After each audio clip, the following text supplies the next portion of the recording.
Here, it's very casual Friday. Not just casual, it's very casual. Got on one of my baseball collects. This is Fireflies, right? Okay, so I got my Fireflies cap on today, which means it must be Friday. I'm Jonathan Rush. This is Kelly Nash. It is tomorrow's show today. We have a couple of things. We had a rollover from yesterday, Tumbleweed Charades. I still want to figure out a way to get that in. But I think it's going to be when we have a really great contest, like Miranda Lambert tickets or something. Then we'll include Tumbleweed Charades for that. I was contemplating that all day yesterday, Kelly. Wow. I like the Tumbleweed Charades. And we also had Courtney Cox, which was a rollover. Yeah. Yeah. Oh, there's lots that we can roll over, sure. Yeah, a bunch of stuff. So we have news stories here, including one, a survey says 54% of adult Americans smoke marijuana on a regular basis. 54%. That's the highest I've ever heard. Now, inside that survey, they were able to find the headline is parents that smoke pot are the strictest parents. What? That's what they're saying. That kind of goes against what you would expect. But do as I say, not as I do. So well, apparently they're not talking about drug use. They're talking about clean your room. Okay. Wash the dishes, right. Those types of things. Because I'm going to be on the sofa eating Cheetos, so go in there and clean the kitchen. Do you think we can get some parents who want to call in and admit that they smoke weed? Hey, all right, we're going to put it down. If you're smoking weed, we're going to need your input on this. You probably need to go ahead and contact us off Facebook first and tell us how to get in touch with you. So we make sure, because I don't think we have a whole lot of people. No. Okay. Well, not in the Morning Rush, a regular audience. No. The moral dilemma Monday question is we've got a young lady who has a best friend. They've been friends for years. They're in their late 20s, I think. And our friend is married, and her friend is not. Her friend has recently taken up with a guy who she has announced is her boyfriend. So they've been on enough dates where this guy is the boyfriend now. Okay. And the best friend has met the boyfriend. Right. She hates the boyfriend. She thinks he's a jerk. She thinks that he's playing her, that he behaves a different way around her, right, than he does when she's not around. The moral dilemma is: do I tell my best friend your boyfriend's a jerk? Absolutely. Immediately. So there is no moral dilemma for Jonathan Rush. No, I mean, what are you going to do after you get married? Let's say they get married, okay, and then the guy turns out to be exactly as she says, complete jerk. Now, what are you going to do? Say, I wanted to tell you that before you married him. No, I wouldn't. I would just say, I'm sorry that happened to you. What a tragedy. But now you're just completely discounted the friendship.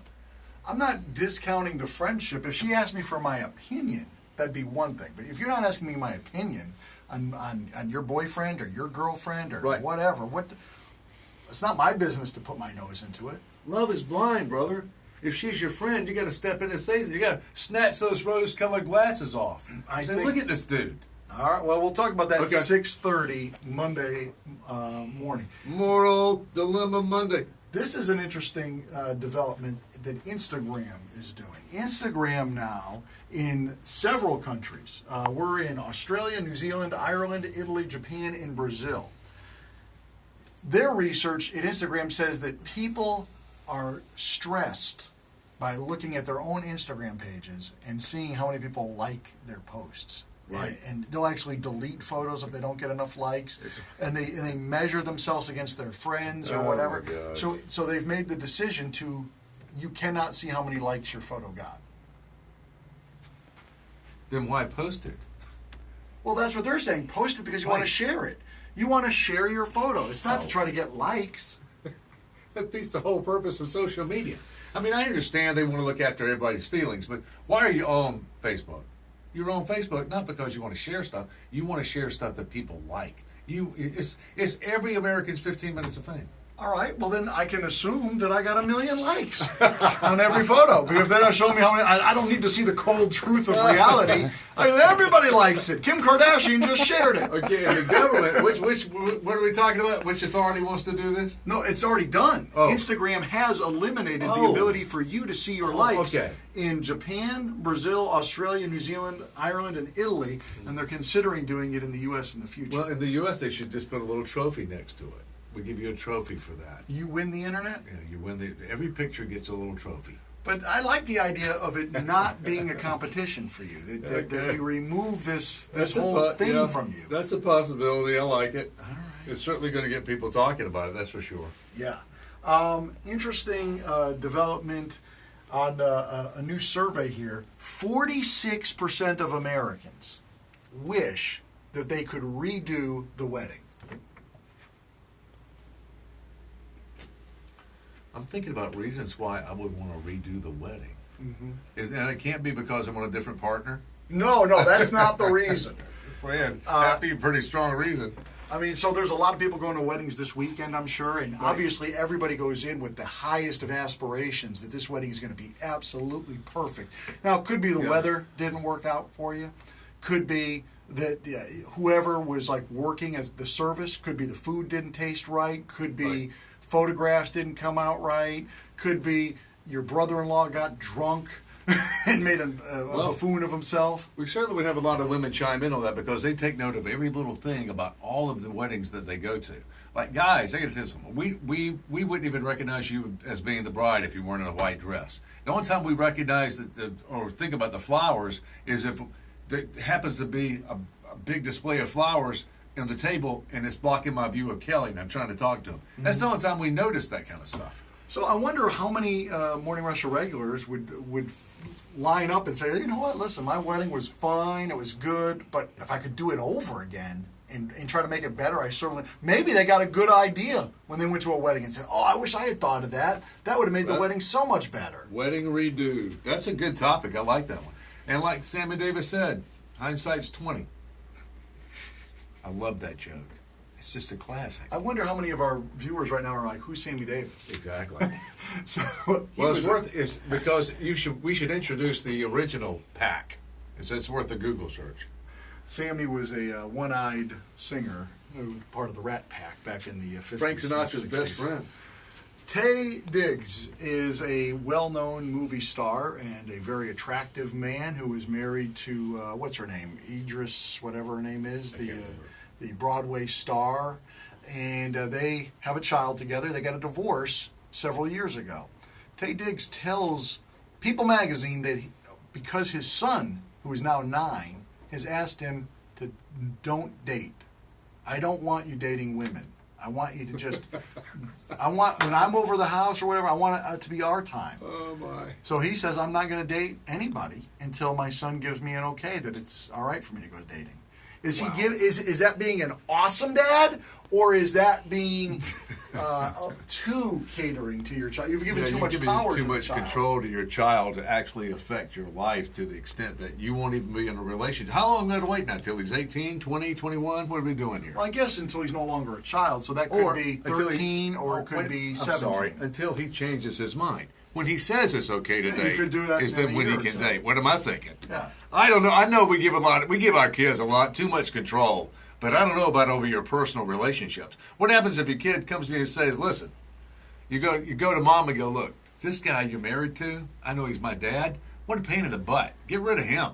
That's different, though, because you've already entered into a committed relationship. I like the idea that this man has said, that, because think about it, there's reasons to not date. Sometimes it's because of your career. You need to focus on your career. Sometimes you need to focus on your health. Sometimes your mental stability is not in the right place to be dating somebody. He said, I'm making my son a priority. And so for a short season, 2, 3, 4, 5 years, I'm not going to date somebody. Oh, okay, short season. A short season, 2, 3, 4, 5 years. I'm not going to date somebody, which is, I think, fine. I took myself out of the dating world for about 3 years when I was just not in a good mental place to date anybody.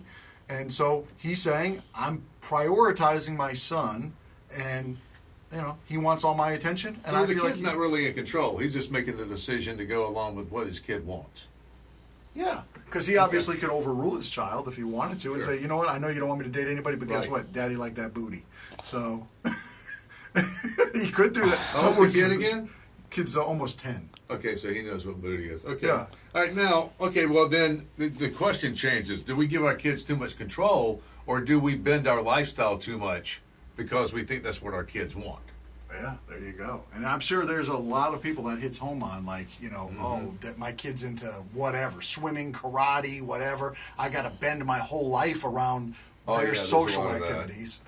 And some people tell you that's not healthy. That's a good one. Let's do that one at like 7:15. All right. Well, we got a lot that we can put on the Monday plate. morning. I think we're going to have an action-packed Monday morning show. But, Jonathan, any weekend thoughts? I know some people might be watching this live right now on Friday, and you got something going on special this evening. I don't know if you've heard about the Big Red Barn event. I've only mentioned it 4 days in a row, but we'll mention it one more time. This is a great opportunity to support veterans, and it's a great place. If you have a family member who's a veteran and you think that there's something that they could benefit from the therapies available from equestrian all the way down to I want to see the gardens. Just having a place to go and totally separate yourself from the world. They do a lot of good work. And if you like to support that good work and you also like good music, tonight is the Summer Jam. Begins at 7 o'clock, Doco Park in Blythewood. I'm going to be there. I hope to see you there as well. We're going to do this, and if you've seen something on the internet or read it, or maybe one of your kids said something that you think we ought to talk about, you can always get in touch with us right here on Facebook. But I also got to say, Tumbleweed and I are going to be out this afternoon. Oh. So we have, now Tumbleweed, correct me if I'm wrong, we have an unlimited amount of Bic shavers that we're giving away. I can get my hands on quite a few. We're giving away unlimited amounts of Bic razors today. Okay, now here's the deal. But I was going to say, I believe we're also going to get baseball tickets. So if you want to go see the Blowfish, tomorrow night is WCOS night. And if you want to see the Blowfish, we'll have baseball tickets as well. Here's the deal. Please tell me when you win a valuable prize, like a big this is a disposable big razor? These are valued at over $1 each, I believe. Now, when you So win a can get two or valuable three of them. prize like that, please tell me you're going to incorporate tumbleweed charades. We may, and I'm sure you're going to have to also have some sort of tax form to fill out for your valuable prize. The other thing I was going to say is where we're at, because Tumbleweed, we're going to get there at what, 4 o'clock today, or is it 5? It officially starts at 4. 4 o'clock at JT's Kia on the corner of I-77 and Killian Road. So we hope to see you there, and hope you have a great weekend. Are you going to cook for us this time, Tumbleweed, like you did last time at lunch? There's no hot dogs? You bring an egg out, we'll fry it on the parking lot. Have a great weekend.